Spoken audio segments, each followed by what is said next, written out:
नमस्कार फ्रेंड्स, मैं आचार्य संदीप कर।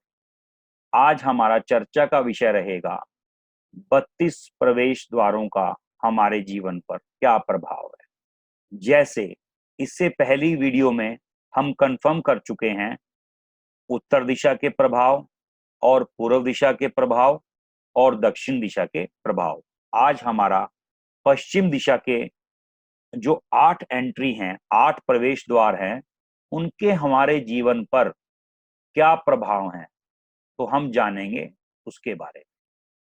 तो मैं ये आपको दिखा देता हूं।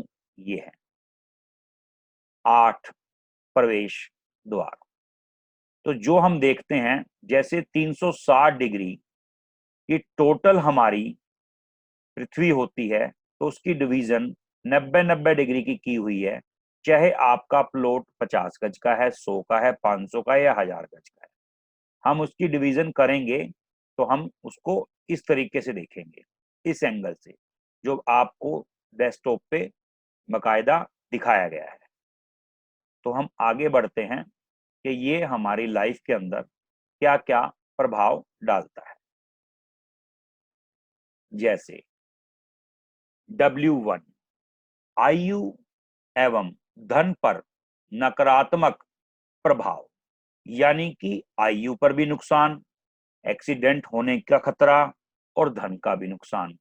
तो ये द्वार हमें काफी हद तक नुकसान पहुंचा सकता है। उसके बाद W2 विचारों में अस्पष्टता एवं दूरदृष्टि के अभाव के कारण कैरियर में अस्थिरता।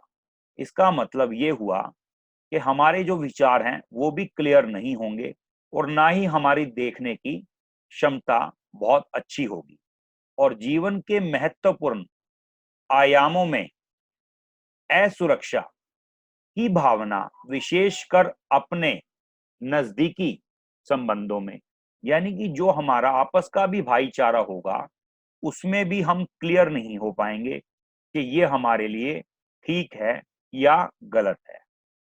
W3 मैंने आपको बताया था कि W3 या W4 यानी कि 3 और 4 की मैक्सिमम एंट्री सबकी सब ठीक होती हैं।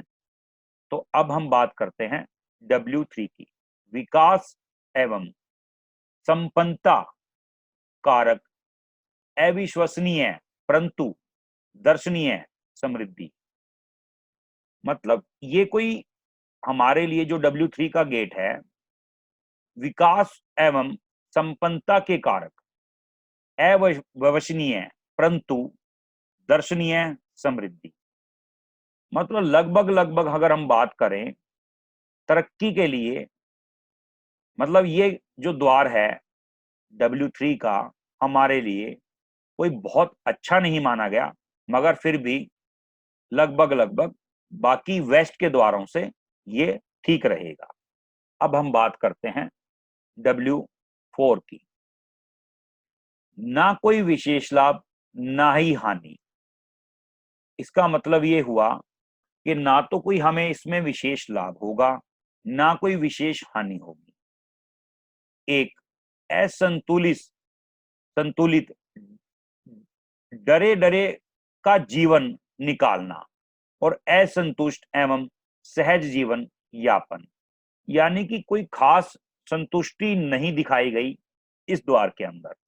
यानी कि जो W3 W4 के द्वार हैं, लॉजिकली अगर हम बात करें तो ये कोई विशेष तौर पे एक 100 यानी कि ठीक ही ठीक द्वार बताए गए हैं, इसमें कोई विशेषता खास बात नहीं है। अगर हम बात करें W5 की, अति महत्वाकांक्षी, बेहतरीन प्रदर्शन का पुजारी, उच्च प्राप्तियों की ललक के कारण साम्राज्य बिठाने में समस्याएं एवं तनावग्रस्त संबंध। यानी कि इसका मतलब वो कितनी ही कोशिश क्यों ना कर ले कि मैं कैसे न कैसे अपनी लाइफ को, अपने जीवन को मैं ठीक कर लेता हूं, परंतु उसके बाद भी ठीक करने में असफल होता है। अब हम बात करते हैं W6 की। हम इसका आपको निवारण भी बताएंगे कि इसका निवारण क्या है। एक बार हमारे W8 तक कंप्लीट हो जाए एंट्री, उसके बाद हम आपको इसके निवारण भी बताएंगे। W6 मानसिक अवसाद में ग्रस्त अपनी बात नजदीकी संबंधों में रखने में असशक मन में घुटने की आदि, यानी कि जो बंदा अपनी बात सामने वाले के आगे ना रख पाए और मन ही मन में घुटन महसूस करने लगे, मन ही मन में घुटना शुरू हो जाए, ये द्वार हमें ये देता है।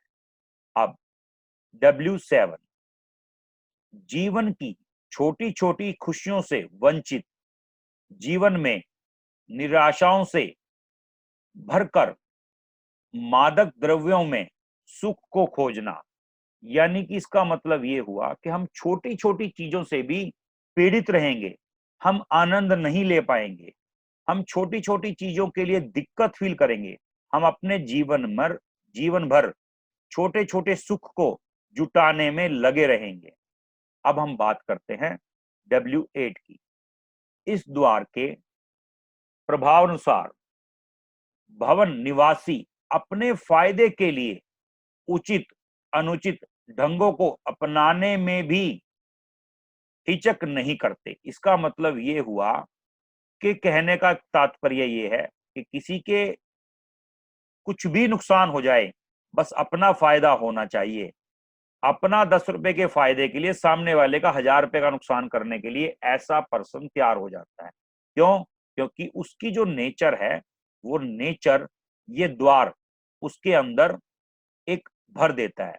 तो मैं ये कहूंगा, इसका जो पर्पस है, इसका जो मतलब है इन प्रवेश द्वारों का, इसमें क्या होता है, मैंने आपको एक स्टोरी सुनाई थी जो हमारा पार्ट 1 था, उसके अंदर एक स्टोरी भी सुनाई थी मैंने कि भाई जो हमारा वास्तु पुरुष मंडल है, उस पर जो देवता और जो असुर जो वास्तु पुरुष मंडल पर जिन्होंने स्थान लिया हुआ है, तो ये वो प्रवेश द्वार है जहां से हम निकलते हैं और हमारी नेचर वैसी हो जाती है। क्योंकि हमारा डिसीजन ही हमें बताएगा कि हम कितने कामयाब हैं और हम कितने फेल हैं। आपका डिसीजन ही इंसान को अपने रास्ते पर चलने पर मजबूर करता है। हमारा फैसला ही बताएगा कि हम कितने सक्सेस हैं और कितने नहीं। तो आइए हम इसका रेमडीज भी देख लेते हैं कि W की 1 से लेके 8 तक। अब ये देखिए, ये है हमारा शक्ति चक्र जिसके ऊपर बकायदा मेंशन है।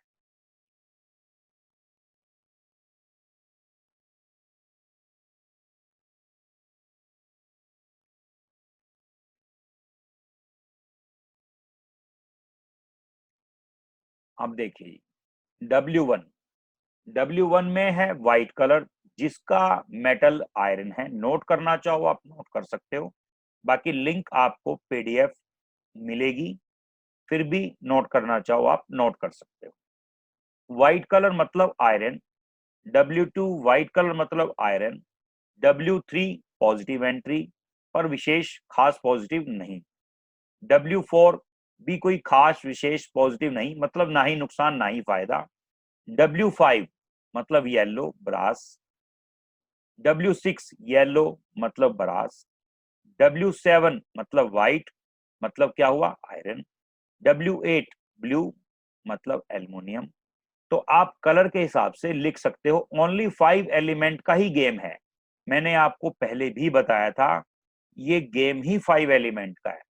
जो बेसिक वास्तु आ जाए, चाहे एस्ट्रो वास्तु आ जाए, चाहे एडवांस वास्तु आ जाए, सारा का सारा उतना ही एडवांस लेवल बढ़ता चला जाएगा।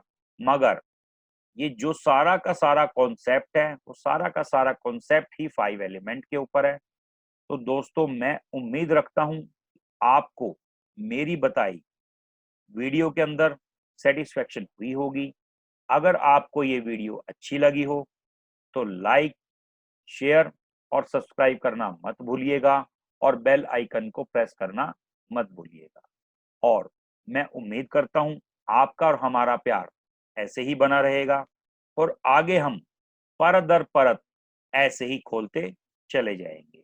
अब नेक्स्ट वीडियो में फिर मिलते हैं दोस्तों। तो तब तक के लिए नमस्कार, प्यार भरा नमस्कार, और विशेष तौर पे सब अपना ध्यान रखें। Thank you.